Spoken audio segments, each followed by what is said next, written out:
தேவனுக்கே மகிமை உண்டாவதாக. நண்பர்களே, இன்றைக்கு நாம் பார்க்க போகிற கதை சாதாரணமான ஒன்றல்ல. மனித மனத்தால் கற்பனை கூட செய்து பார்க்க முடியாத அளவுக்கு ஒரு கோரமான இனப்படுகொலை. ஒரு நாட்டின் அரசை திட்டமிட்டு தன் சொந்த மக்களையே விலங்குகளைப் போல வேட்டையாடிய அந்த நரகம், அது தன் கண் முன்பே ஒட்டுமொத்த குடும்பத்தையும் இழந்த ஒரு 14 வயது சிறுமி உயிருடன் மண்ணுக்குள் புதைக்கப்பட்டு அங்கிருந்து மீண்டு வந்து இன்று உலகத்திற்கே மன்னிப்பின் சக்தியை பற்றி சொல்லிக் கொண்டிருக்கும் ஃப்ரைடா என்பவரின் உண்மையான வாழ்க்கை வரலாறு தான் இது.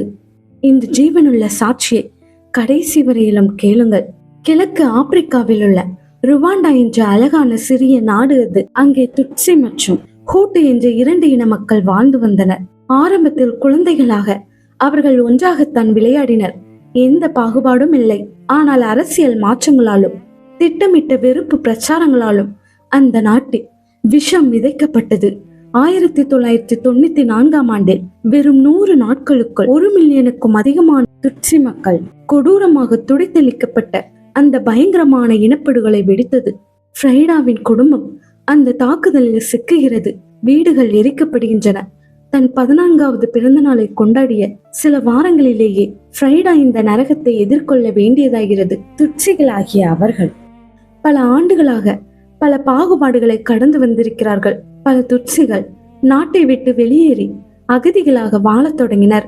சுருக்கமாக சொன்னால் 1990இல் அந்த நாடு கடந்த துட்சிகள் தங்கள் சொந்த ஊருக்கு திரும்ப முயன்றனர். அதுதான் ஹூட்டு அரசாங்கத்தை மிக கோரமான இனப்படுகொலைக்கு திட்டமிட தூண்டியது.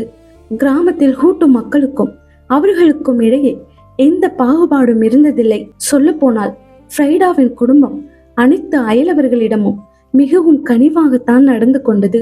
ஓய்வு பெற்ற ஆசிரியரான தாத்தா அவர்களை ஒரு கிறிஸ்தவ குடும்ப பாரம்பரியத்தில் தான் வளர்த்தார்.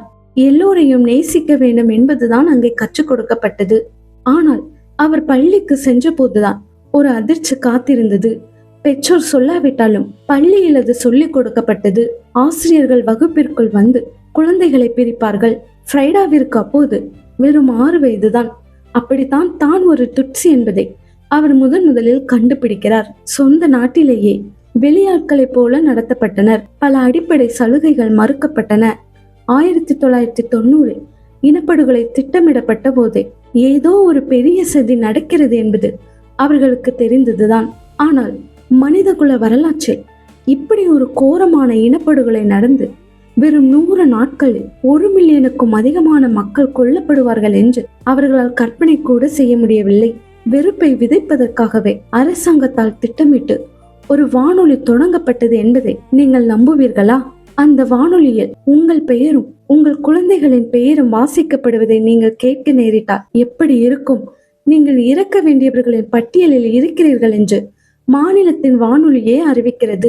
சுற்றுப்புறத்தில் இருந்த மக்களுக்கு பல கத்திகளும் ஆயுதங்களும் விநியோகிக்கப்பட்டன. ஹூட்டு அரசாங்கம் இந்த இனப்படுகொலைக்கு தேவையான அனைத்து ஏற்பாடுகளையும் மிக துல்லியமாக செய்திருந்தது. ஏப்ரல் 6ஆம் தேதி ஹூட்டு இனத்தை சேர்ந்த அதிபர் படுகொலை செய்யப்படுகிறார். உடனே வானொலியில் அறிவிப்பு வருகிறது. படுகொலைகள் இப்போது அதிகாரப்பூர்வமாக தொடங்குகின்றன. அதிபர் கொல்லப்பட்ட அந்த பழி முழுவதையும் துட்சிகள் மீது சுமத்தினார்கள். நாடு முழுவதும் துட்சிகள் எங்கிருந்தாலும் வேட்டையாடப்பட்டனர். ஃப்ரைடாவின் கிராமம் சற்று தொலைவில் இருந்தாலும் எங்கள் பகுதியில் இருக்கும் ஹூட்டுகள் நல்லவர்கள், அவர்கள் எங்களை தாக்க மாட்டார்கள் என்று நம்பியதாலும் அவர்கள் உடனடியாக வீட்டை விட்டு வெளியேறவில்லை.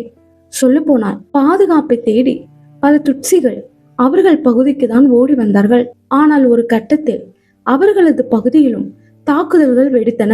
அந்த தருணத்தில் தாய் எடுத்த அந்த ஒரு கடினமான முடிவு இருக்கிறதே, அது ஒரு தாயின் நெஞ்சை உறைய வைக்கும் முடிவு.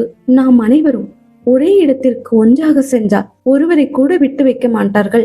எல்லாரும் ஒரே நேரத்தில் கொல்லப்படுவோம். அவர்களை காப்பாற்ற ஒரு விபரீதமான திட்டத்தை உருவாக்குகிறாள் அந்த தாய். குடும்பம் சிதறுகிறது. உயிரை கையில் பிடித்து கொண்டு வெவ்வேறு திசைகளில் ஓடத் தொடங்குகிறார்கள். இனப்படுகொலை என்பது ஒரே நாளில் நடப்பதில்லை. அது நீண்ட காலமாக திட்டமிடப்பட்டு மூளைச்சலவை செய்யப்பட்டு ஆயுதங்கள் விநியோகிக்கப்பட்டு மிக துல்லியமாக அரங்கேற்றப்படும் ஒரு நரகம். வெளியே சென்றால் ஒவ்வொரு 100 மீட்டருக்கும் மரணத்தின் எல்லைகள், அதாவது ரோடு பிளாக். துட்சிகளை கொள்வதற்காகவே சாலைகளில் அமைக்கப்பட்ட அந்த தடைகள் மனித வதைக்கூடங்களாக மாறின.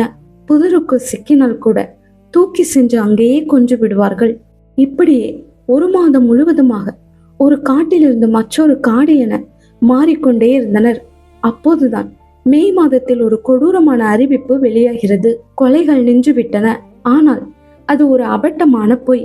தப்பி இருந்த அத்தனை துச்சிகளையும் பதுங்கும் இடத்திலிருந்து வெளியே வரவழைத்து கொன்று குவிப்பதற்காக அரசாங்கம் திட்டமிட்டு பரப்பிய கொடூரமான பொய் அது. அந்த பொய்யை நம்பி ஃப்ரைடாவின் குடும்பம் வெளியே வந்தது. தாத்தா, பாட்டி என்று அனைவரும் சேர்ந்து மொத்தம் 18 பேர் ஒரே வீட்டில் கூடுகிறார்கள். உணவோ தண்ணீரோ இல்லாமல், எந்த ஒரு வசதியும் இல்லாமல் தவித்த அந்த 1 வார காலம் மரணத்தின் நிழல் அவர்களை சுற்றியே வலம் வந்தது. மே 7ஆம் தேதி ஃப்ரைடாவின் குடும்பத்தினர் 18 பேர் ஒரே வீட்டில் பதுங்கி இருக்கிறார்கள். அப்பொழுது கொலை வெறியுடன் அந்த தாக்குதல் கும்பல் வருகிறது. அவர்கள் மறைந்திருந்த அந்த அறைக்குள் அந்த இளைஞர்கள் நுழைந்தார்கள். உள்ளே பயத்துடன் தரையில் அமர்ந்து ஜெபம் செய்து கொண்டிருந்தனர். அங்கே வந்தவர்களில் ஒருவன் அவர்களை நன்றாக அறிந்தவன். எதிரிகளிடம் துப்பாக்கிகள் கிடையாது. ஏனென்றால் துப்பாக்கியால் சுடுவது என்பது விலை உயர்ந்தது. அதற்கான பணமும் அவர்களிடம் இல்லை. மாறாக கத்திகள், கட்டைகள், ஈட்டிகள் மற்றும் பெரிய தடிகளுடன் வந்திருந்தனர். துச்சிகளை அவர்கள் மனிதர்களாகவே பார்க்கவில்லை. பாம்புகள் என்றும் கரையான்கள் என்றும் தான் அழைத்தார்கள். அவர்களை எப்படியாவது காப்பாற்ற வேண்டும் என்று நினைத்த அந்த இளம் கூட்டு நபர் உள்ளே வந்து பார்த்துவிட்டு வெளியே சென்று மற்றவர்களிடம் அவர்கள் இங்கு இல்லை, தப்பி ஓடிவிட்டார்கள் என்று பொய் சொன்னான். ஆனால் அவனது மேலதிகாரி அதை நம்பவில்லை. அவன் உள்ளே நுழைந்து அனைவரையும் வெளியே இழுத்து சென்றான். அவர்களை ஒரு பெரிய அகழிக்கு அழைத்து செல்கிறார்கள். அது மழைக்காலம். அகழி முழுக்க சேரும் சகதியும் நிரம்பியுள்ளது. மிக கொடூரமான விஷயம் என்ன தெரியுமா? உங்களை கொல்வது உங்களுக்கு தெரியாத யாரோ ஒரு பயங்கரவாதி அல்ல. நேற்று வரை உங்களுடன் சிரித்து பேசி பழகிய உங்கள் அயலவர்தான். உங்களுடன் வேலை செய்த பரிச்சயமான முகங்கள் தான் நரவேட்டையாடின. தாத்தா கெஞ்சி கேட்டும் கூட அவர்கள் மனம் இறங்கவில்லை. அவர்களை குப்புறப்படுக்க சொல்கிறார்கள். உங்களை எதை கொண்டு கொல்ல வேண்டும், நீங்களே சொல்லுங்கள் என்று கொடூரமாக கேட்கிறார்கள். ஃப்ரைடா தனக்கு நன்கு தெரிந்த ஒரு இளைஞனை காட்டி கத்தியால் வெட்ட வேண்டாம், அந்த தடியால் அடித்துக் கொள்ள சொல்கிறாள். அப்பாவி சிறிய குழந்தைகள், கர்ப்பிணி பெண்கள், பச்சிளம் குழந்தைகள், யாருக்கும் எந்த இரக்கமும் காட்டப்படவில்லை. ஏனென்றால் அவர்களின் நோக்கம் ஒன்றுதான், ஒரு துட்சி கூட உயிர் பிழைத்து விடக்கூடாது. நாங்கள் பட்ட அவமான கதைகளை சொல்ல ஒரு துட்சி கூட இருக்கக்கூடாது என்பதே அவர்களின் திட்டம். அதனால் தான் ஃப்ரைடா தான் எழுதிய புத்தகத்திற்கு இறக்க தேர்ந்தெடுக்கப்பட்டவள், வாழ விதிக்கப்பட்டவள் என்று தலைப்பிட்டாள். இங்கு எழும் ஒரு பெரிய கேள்வி என்னவென்றால், ருவண்டா ஒரு கிறிஸ்தவ நாடாக கருதப்படுகிறதே, அப்படியானால் இந்த வன்முறைக்கும் மதத்திற்கும் என்ன தொடர்பு? பதிலை கேட்டால் உறைந்து போவீர்கள். தங்களை கொல்வதற்காக வந்த அந்த கொலைகார கூட்டத்தில் ஒரு போதகரே இருந்தார். ஒரு கிறிஸ்தவ போதகர் இந்த கொடூரத்திற்கு தலைமை தாங்கினார். அவர்கள் இறை வார்த்தைகளையும் வேத வாக்கியங்களையும் கூட திரித்து பயன்படுத்தினார்கள். பைபிளில் உள்ள பாம்பு மனுஷகுமாரனின் குதிகாலை கடிக்கும், மனுஷகுமாரன் அதன் தலையை நசுக்குவார் என்ற வசனத்தை முற்றிலும் தவறாக மாற்றி தாங்கள் மனுஷகுமாரன் என்றும் பாம்புகள் என்று அழைக்கப்படும் துட்சிகளின் தலைகளை நசுக்குவது தங்கள் புனித கடமை என்றும் மூளைச்சலவை செய்யப்பட்டிருந்தார்கள். மனித தன்மையே செத்துப்போன ஒரு பேரழிவு அது.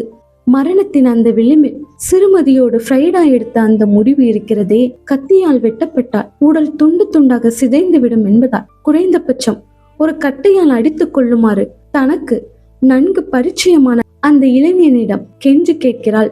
அனைவரும் தங்களுக்கு விருப்பமான ஆயுதத்தை தேர்ந்தெடுக்க சொன்னபோது அந்த தாய் உருக்கமான ஒரு வார்த்தையை சொன்னாள். நான் எதையும் தேர்ந்தெடுக்க போவதில்லை. எப்படி பார்த்தாலும் சாவு ஒன்றுதான். அடுத்த நொடி அந்த கொலைகாரர்களில் ஒருவன் அகழிக்குள் குதித்து தாத்தாவை தாக்க முற்படுகிறான். அப்போது தாத்தா கனத்த குரலில் சொன்ன அந்த வார்த்தைகள் இருக்கிறதே, இதை ஏன் எங்களுக்கு செய்கிறீர்கள்? இயேசு கிறிஸ்து ஒருவரை ஒருவர் நேசிக்க சொன்னாரே, நாங்கள் உங்களிடம் கனிவாகத்தானே இருந்தோம்.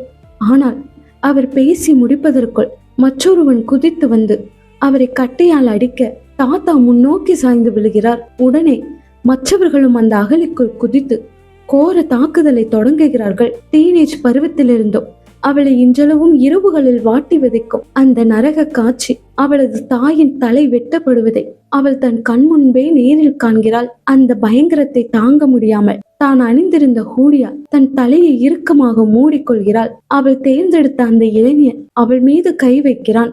ஆனால் அவனது அடி சரியாக தலையில் படாமல் கழுத்தில் விழுகிறது. அந்த அதிர்ச்சியிலும் வலியிலும் அவள் உடனடியாக உணர்வை இழந்து கீழே விழுகிறாள். எவ்வளவு நேரம் அவள் மயக்கமடைந்திருந்தாள் என்று அவளுக்கே தெரியாது. ஆனால் கண் விழித்து பார்த்தபோது என்ன அதிர்ச்சி காத்திருந்தது தெரியுமா? அவர்கள் அந்த அகலியை மண்ணால் மூடிக்கொண்டிருந்தார்கள். அவளுக்குள்ளேயே எண்ணிக்கொண்டால், நான் இப்போது கத்தினாலும் அழுதாலும் அவர்கள் என்னை வெளியே இழுத்து இன்னும் கொடூரமான முறையில் கொன்று விடுவார்கள். அவர்கள் சென்று விட்ட பிறகு என்னை தூக்கி உதறிவிட்டு வெளியே வரலாம் என்று நினைத்து அமைதியாக கடந்து சென்றாள். அப்போது அவளுக்கு வயது வெறும் 14 தான். அந்த குறுகிய மண்ணறைக்குள் செத்த உடல்களுக்கு நடுவில் மூச்சு திணறியபடி அவள் செய்த ஒரே விஷயம் ஜெபம் மட்டும்தான். ஆண்டவரே, என்னை எப்படியாவது இந்த மண்ணறையிலிருந்து வெளியே கொண்டு வாருங்கள்.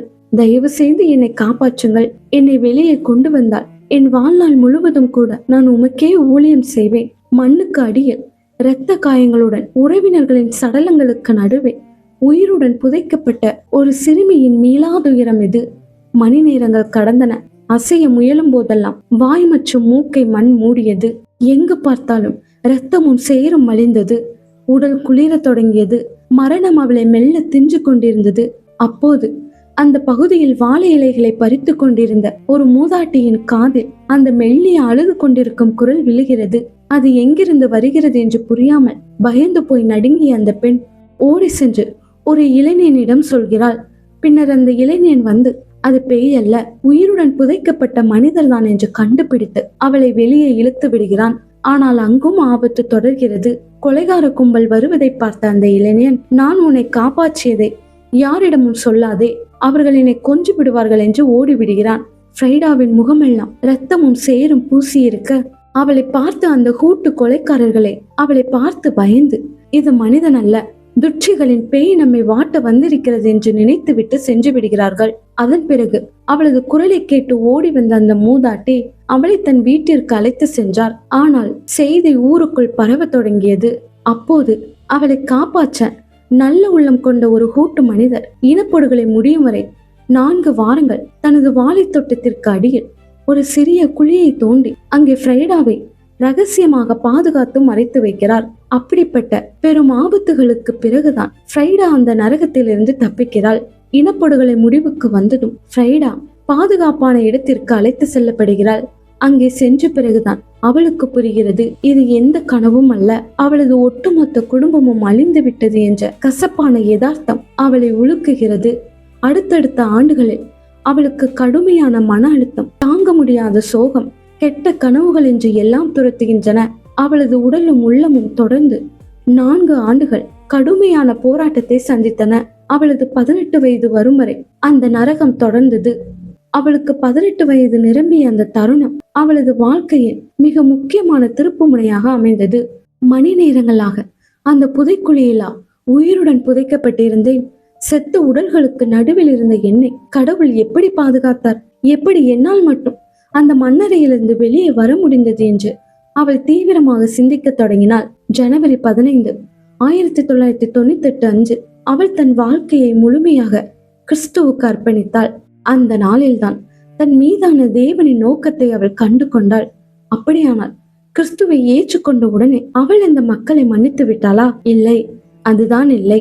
அவள் ஒரு கிறிஸ்தவரான பிறகும் கூட யாராவது வந்து மன்னிப்பை பெற்று பேசினாள் அவர்களை கடுமையாக வெறுத்தாள். ஒரு நாள் தேவாலயத்தில் உட்கார்ந்திருக்கும் போது அவளுக்கு அருகில் ஒரு கூட்டு மனிதர் வந்து அமர்ந்தார். என்ன செய்வதென்று தெரியாமல் அவள் அங்கிருந்து எழுந்து நகர்ந்து விட்டாள். அந்த செயல்தான் அவளுக்குள் இருந்த ஒரு பெரிய உண்மையை வெளிச்சம் போட்டு காட்டியது. நான் ஒரு கிறிஸ்தவ பெண், ஆவியானவரால் நிரப்பப்பட்டவள், அந்நிய பாஷைகளில் பேசுபவள். ஆனால் கடவுளின் இல்லத்தில் ஒரு கூட்டு மனிதனுக்கு அருகில் கூட என்னால் அமர முடியவில்லை என்றால் என் இதயத்தில் இன்னும் அந்த விஷமும் வெறுப்பும் மாறாமல் தேங்கி கிடக்கிறதே. ஆண்டவர் அவளது இதயத்திலிருந்து கோபம், கசப்பு மற்றும் வெறுப்பை குணப்படுத்தும் பணியை மெல்ல தொடங்கினார். ஏனென்றால் மன்னிப்பு என்பது ஒரே நாளில் நடந்து விடுவதில்லை. அது ஒரு கடினமான பயணம், ஒரு நாள் ஓட்டப்பந்தயம் அல்ல. அவள் கொஞ்சம் கொஞ்சமாக தேறி வந்தாள். ஒரு கட்டத்தில் தேவன் கொடுத்த பலத்தினால் அவளுக்குள் ஒரு புதிய பரிதாப உணர்வு பிறந்தது. குற்றவாளிகளுக்காக ஜெபிக்க தொடங்கினாள். அவளது தந்தையை கொன்ற அந்த மனிதன் எங்கிருக்கிறான் என்ற தகவல் அவளுக்கு தெரிந்தது. ஆம், தன் ஒட்டுமொத்த குடும்பத்தையும் கொஞ்சிவிட்டு சிறையில் அடைக்கப்பட்டிருந்த அந்த மனிதனை நேருக்கு நேர் சந்திப்பதற்காக அவள் ஒரு நாள் சிறைச்சாலைக்கு செல்கிறாள். சிறைச்சாலைக்கு சென்று தன் தந்தையை கொஞ்ச மனிதனின் கைகளை உலுக்கி, நான் உன்னை மன்னித்து விட்டேன் என்று கூறுகிறாள். எதிரிகள் யாரும் அவளிடம் மன்னிப்பு கேட்காவிட்டாலும் தேவனுக்கு கீழ்ப்படிந்து அந்த மன்னிப்பை கொடுக்கிறாள். அவள் அங்கிருந்து திரும்பும் போது ஒரு மாபெரும் உண்மையை உணர்ந்தாள். மன்னிப்பு என்பது குற்றவாளியை மாற்றுவதல்ல, மாறாக அது நம் இதயத்தில் எரிந்து கொண்டிருக்கும் நரகத்தீயை அணைப்பது. சிறைச்சாலையை தொடர்ந்து அவள் தன் சொந்த கிராமத்திற்கே சென்றாள். அங்கே அவளை சோதிக்கும் விதமாக ஒரு அதிர்ச்சி காத்திருந்தது. தன் குடும்பத்தை கொன்றவர்களின் தாயான அந்த பக்கத்து வீட்டுக்காரரின் வீட்டிற்கு செல்கிறாள். அங்கே சென்றால் என்ன காட்சி தெரியுமா? அந்த பெண் அணிந்திருந்தது அவளது அம்மாவின் உடை. மேலும் அந்த வீட்டில் இருந்த அத்தனை மரச்சாமான்களும் அவளது சொந்த வீட்டிலிருந்து திருடி செல்லப்பட்டவை. தன் அம்மாவின் உடையை மற்றொருவர் அணிந்திருப்பதை கண்முன்னே பார்த்து கொண்டிருக்கும் போது அதை பற்றி எதுவும் கேட்காமல் அமைதியாக இருப்பது மனிதனால் தாங்க முடியாத வேதனை. ஆனால் அந்த தருணத்தில் ஆண்டவர் அவளது இதயத்தில் ஒரு அமைதியை வைத்தார். அந்த சோகத்திலும் தன் கோபத்தை அடக்கி அவளிடம் இயேசுவை பற்றியும் தான் அவளையும் அவளது குடும்பத்தையும் முழுமையாக மன்னித்து விட்டதாகவும் கூறிவிட்டு அங்கிருந்து வெளியேறினாள். அந்த ஒரு கணத்தில் அவளது இதயத்தில் இருந்த பல வருட நச்சுப்புண்களும் கெட்ட கனவுகளும் பறந்து போய்விடுகின்றன. மன அமைதியை பெறுகிறாள். நண்பர்களே, உறவுகளை இழந்து விட்டோம் என்ற அந்த பெரும் துயரம் ஒருபோதும் மாறாது. ஆனால் ஒரு கிறிஸ்தவராக ஒவ்வொரு நாளும் தன் இதயத்தை பராமரிப்பதும் தேவனின் சித்தத்தின்படி நடப்பதும் நமது ஜெபங்களுக்கு அந்த கசப்பு தடையாக இருக்கக்கூடாது என்ற உறுதி ஏற்பதும் எவ்வளவு முக்கியம் என்பதை அவள் தனது வாழ்வின் மூலம் உலகிற்கு சொல்லி இருக்கிறாள். நம் பாவங்களுக்காக அவர் பாடுகளை ஏற்றுக்கொண்டு நம்மை மன்னித்தாரே, அந்த மன்னிப்பு தான் நாம் மற்றவர்களை மன்னிப்பதற்கான மிகப்பெரிய ஊக்கமருந்து. நம் வாழ்க்கையில் யாராவது நமக்கு தீமை செய்திருந்தால் அவர்களை மன்னிக்க முடியாமல் தவித்து கொண்டிருக்கிறோமா? ஃப்ரைடாவை போல நாமும் நமது இதயங்களை வெறுப்பிலிருந்து விடுவிப்போம். கர்த்தர் தாமே உங்களை